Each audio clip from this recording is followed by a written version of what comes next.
여러분 안녕하십니까? 오성명리의 매사입니다. 전 시간에는 그 궁과 성에 대해서 이렇게 잠시 말씀드렸습니다. 또 육신, 또 십신, 육친, 이런 관계를 가지고 또 알아봤고요. 또 연월일시의 시간의 흐름을 우리가 볼 때 금묘화실이라든지 또는 원형이정이라든지 이렇게 보는 것은 전부 다 시간의 흐름을 말하는 것이다. 또 궁과 성이라고 하는 것은 연지궁, 월지궁, 일지궁, 쉬지궁은 연지는 조상의 궁을, 월지는 부모 형제의 궁을, 또 일지는 배우자 궁으로, 또 쉬지는 자식의 궁으로 본다고 얘기했습니다.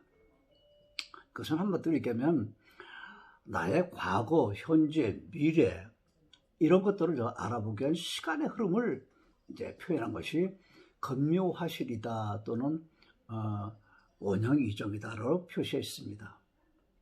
자, 오늘은 어저께 말씀드린 대로 상생이란 뭐고 상극이란 뭐냐, 노체와 용이란 뭐냐, 이런 문제를 가지고 잠시 말씀드리도록 하겠습니다.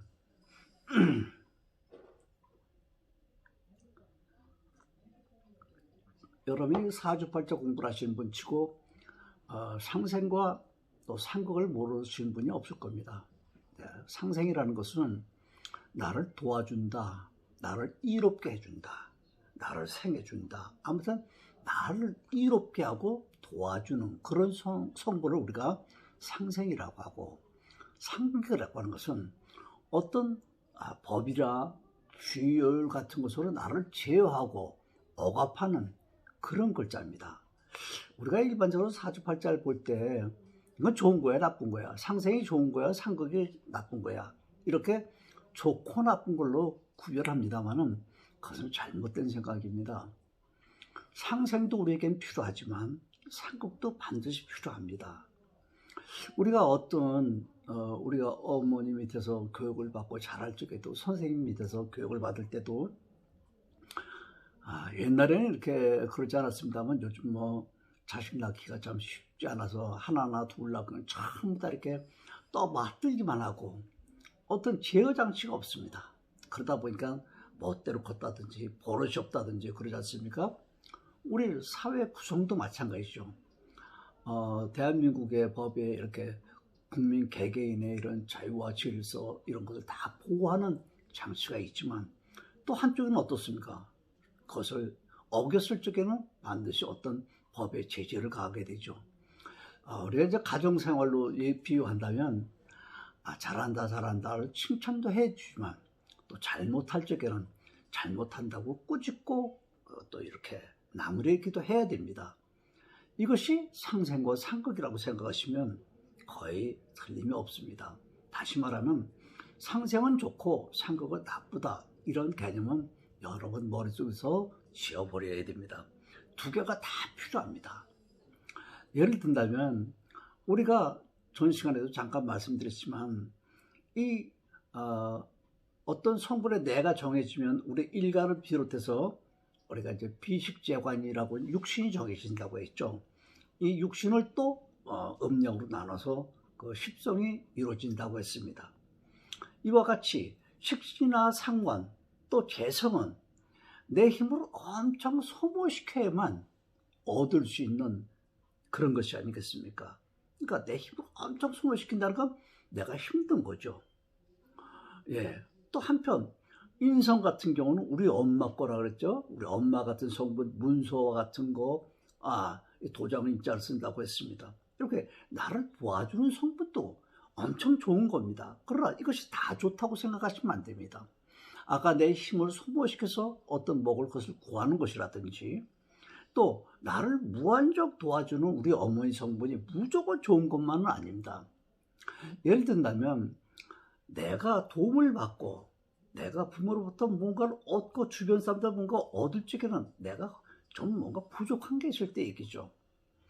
우리 어린아기로 이렇게 비유를 한다면 어떤 어린이가 몸이 허약하게 되면 우리는 보약도 먹이고 인산녹용도 먹이고 그러지 않습니까? 근데 그 어린이가 아주 튼튼하고 건강한데도 계속해서 인산녹용이나 보약을 먹이게 되면 오히려 그게 역작용이 일어나는 것이죠.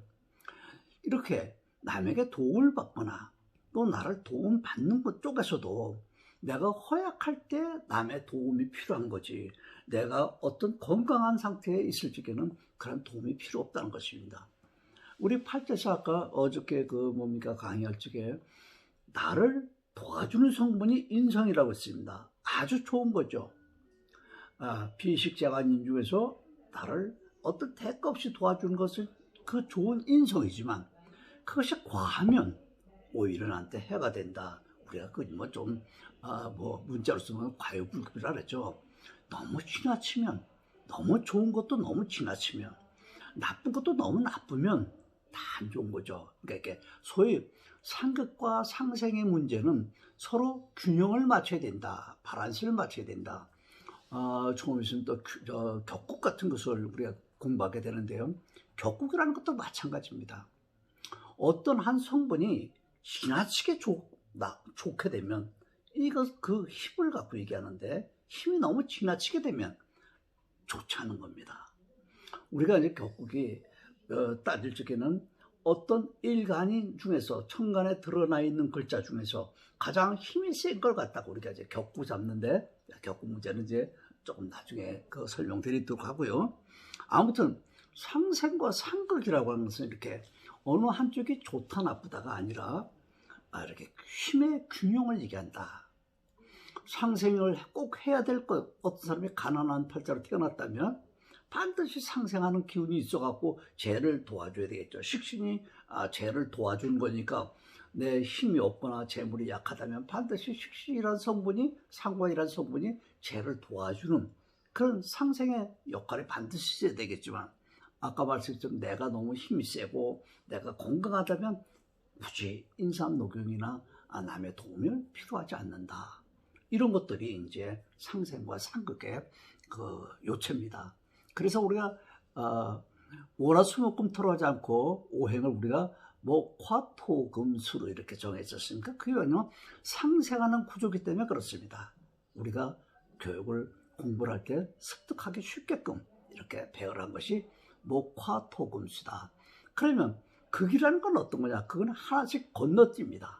목에서 화를 건너뛰고 토, 그래서 목국토, 이렇게 하나씩 건너뜁니다. 오행에 하나씩 건너뛰게 되면 수국화, 이제 목국토, 토국수, 이렇게 수국화, 이렇게 가운데 글자를 하나씩 건너뛰게 되면 그게 성분이 됩니다. 이렇게 상생은 목생과 이렇게 목화토금수가 이렇게 상생하는 구조로 이렇게 시계 방향으로 돌아가는 것이고, 극이라는 것은 가운데 글자를 하나씩 건너뛰는 것이 극이다. 이렇게 여러분들 상생상극을 다 아실 겁니다. 그러니까 상생상극은 다 잘 외워서 다 알고 계시는데, 상생이라는 게 뭘 뜻하고 상극은 뭘 의미하는가를 먼저 제가 조금 아까 설명드린 대로 이해하시고 넘어가길 바랍니다.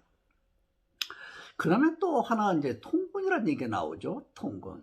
이 통근이라는 게 뭐냐면 뿌리를 내렸다는 얘기거든요. 다시 말하면 우리 천간에는 기둥이 4개 중에서 기둥 4개 중에서 천간의 글자가 4개가 있죠. 연간, 월간, 일간, 시간. 그러니까 4가지 천간이 지지에다가 어느 지지가 됐든 연지가 됐든 월지가 됐든 일지가 됐든 시지가 됐든 어디에든가 자기의 뿌리를 내려면 이걸 통근했다고 합니다. 그 뿌리라는 건 뭘 얘기하냐? 여러분들이 지장간이라는 걸 배우셨죠?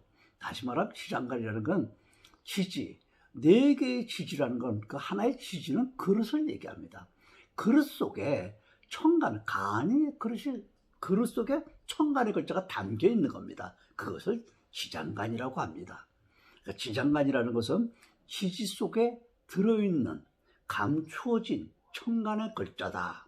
예를 들자면 인이라고 하는 호랑이 인목이 있을 때 이 인목에는 장간 속에 뭐가 있습니까?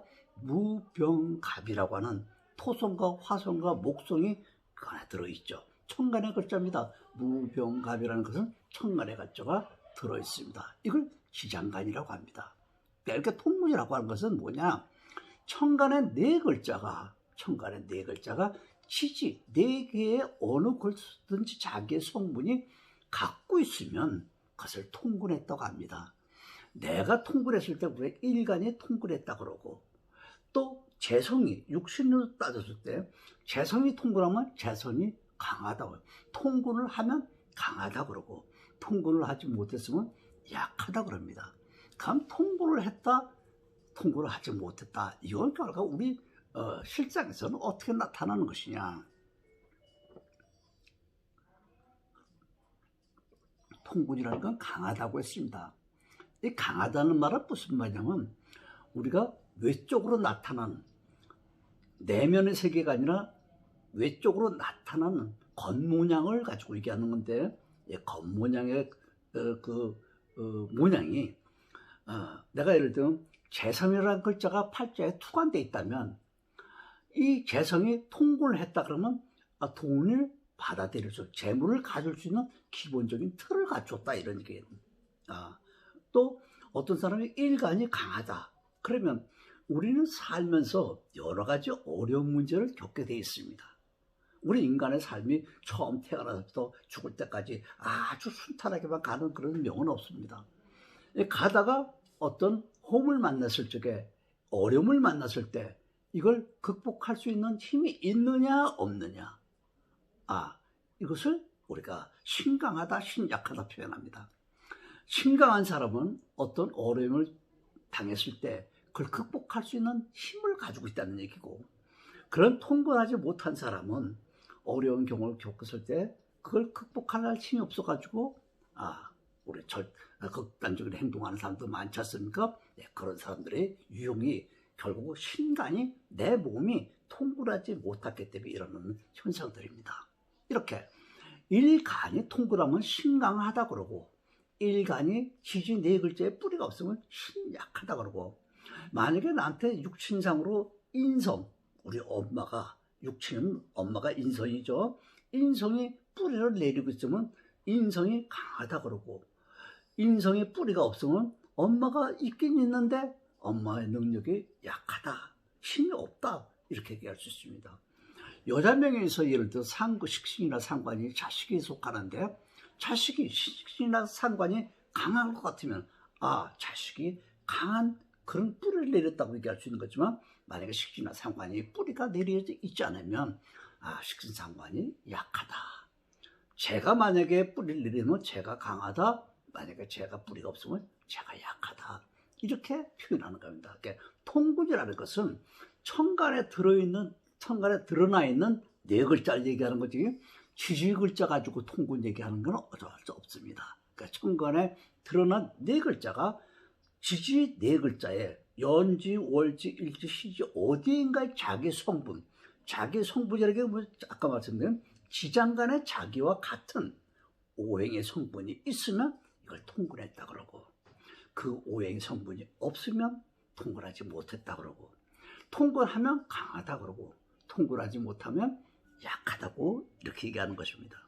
그러니까 이 통근의 강약은 힘이 있다 없다. 뭐가 힘이 있고 없냐? 육신의 힘이 있다 없다로 이렇게 우리가 말할 수 있는 것입니다. 이와 같이 이제 통근을 얘기해 봤습니다. 그 다음에 이제 우리가 체와 용을 지난 시간에도 잠깐 말씀드렸습니다만, 체와 용이라는 게 뭐냐? 우리 사람으로 따지면 내 몸이 체고 이 몸이 용입니다.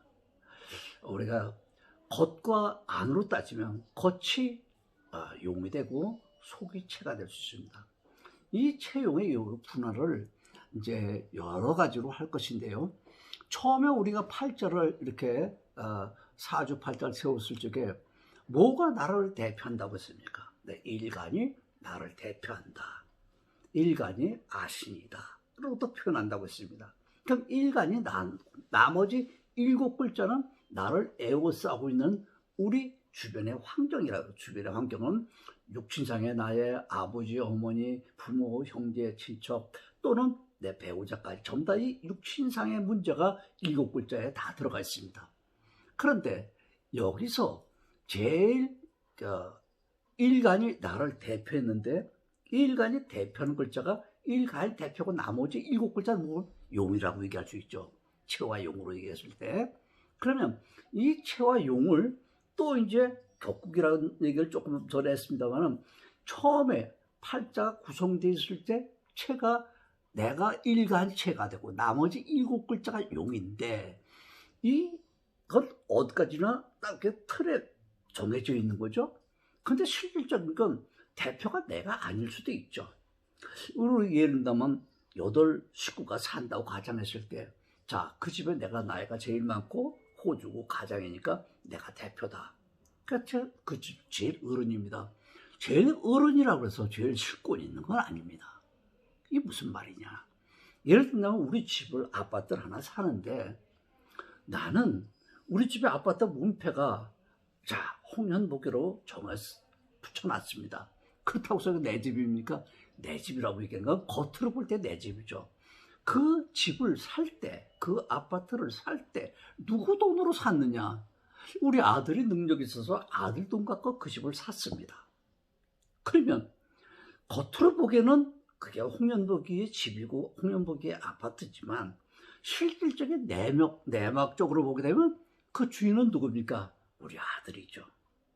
예, 이게 이제 나중에 다음에 공부할 때 격과 국을 얘기를 하는 거예요. 격이 이제 격국용신을 얘기하게 되는데 이렇게 처음에 팔자에서 대표는 나지만 8글자 중에서 제일 강하고 힘이 센 사람이 실질적인 주인이고요. 우리 흔히 보면 그 나이트클럽 같은 데 가면 바지사장이라고 있죠. 그 사람이 겉으로는 사장이지만 실권이 없지 않습니까? 실권은 밑에서 진짜 돈을 움켜쥐고 있는 사람이 실권을 가지고 있는 사람이죠. 네, 실주인은 돈을 가지고 있는 사람이지 겉으로 상호에 이름을 올렸다고 그래서 대표는 아닙니다. 겉으로란 대표죠.